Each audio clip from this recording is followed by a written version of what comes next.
Why should I file ISF for go-karts? Ever wondered why you should file an importer security filing for those shiny go-karts you love? Well, you're not alone. Today, we're diving headfirst into the world of customs brokerage, specifically focusing on the nitty-gritty of importer security filings, or ISF for short, and how they relate to importing go-karts. Let's break it down. Importer security filing, ISF, is like the VIP pass for your cargo when it's entering the United States. Think of it as telling customs authorities, hey, here's what I've got coming in. It's required for ocean shipments and consists of specific data points meant to enhance security and facilitate smoother clearance. So, why the fuss over filing an ISF? To prevent smuggling and ensure that everything coming into the country is safe and sound. Now, let's zoom in on our focus: go-karts. You might think, do I really need to file an ISF for this? Short answer, yes. A timely and accurate ISF helps in avoiding costly delays. Nobody likes to be stuck at customs, especially when your prized go-karts are waiting to be unleashed on the track. Under US regulations, you're required to file the ISF for all ocean shipments at least 24 hours before the cargo sails. And here's the kicker. Failure to file can result in penalties. Think of it as a speeding ticket, but a lot more expensive. Not to mention, your cargo could be held at the port, which can turn your go-kart race day plans upside down. To file an ISF, you'll need to include key details about your shipment.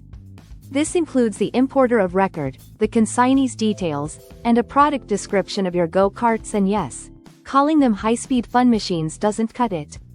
You have to provide accurate descriptions to avoid any hiccups during clearance.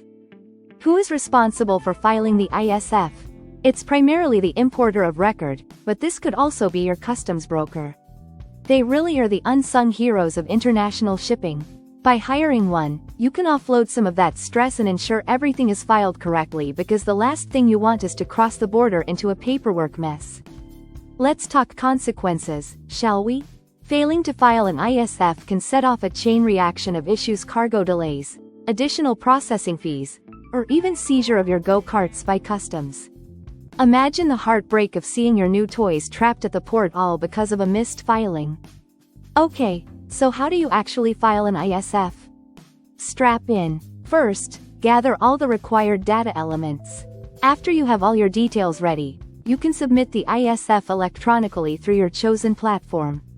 Most customs brokers offer e-filing services that can help streamline this process. Seriously, it's easier than changing a go-kart tire. Did you know there are exceptions to ISF filings? If you're importing goods with a value less than $2,500, you might be exempt. However, this doesn't mean you can skate by without being informed. It's always better to double-check with your customs broker to avoid any potential pitfalls.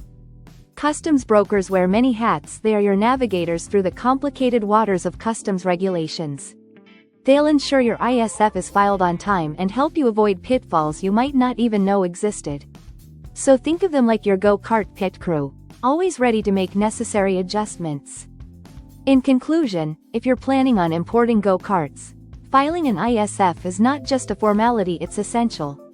It's about ensuring compliance, preventing delays, and ultimately getting your go-karts where they need to be on the racetrack. So before you varnish those wheels and rev up those engines, make sure your ISF is filed and on time. Don't forget to like, subscribe, and hit that notification bell so you won't miss any of our upcoming videos where we dive deeper into the world of customs and international trade. Got questions or topics you'd like us to cover? Drop them in the comments below. Disclaimer note below. Until next time, may your imports always clear the customs runway.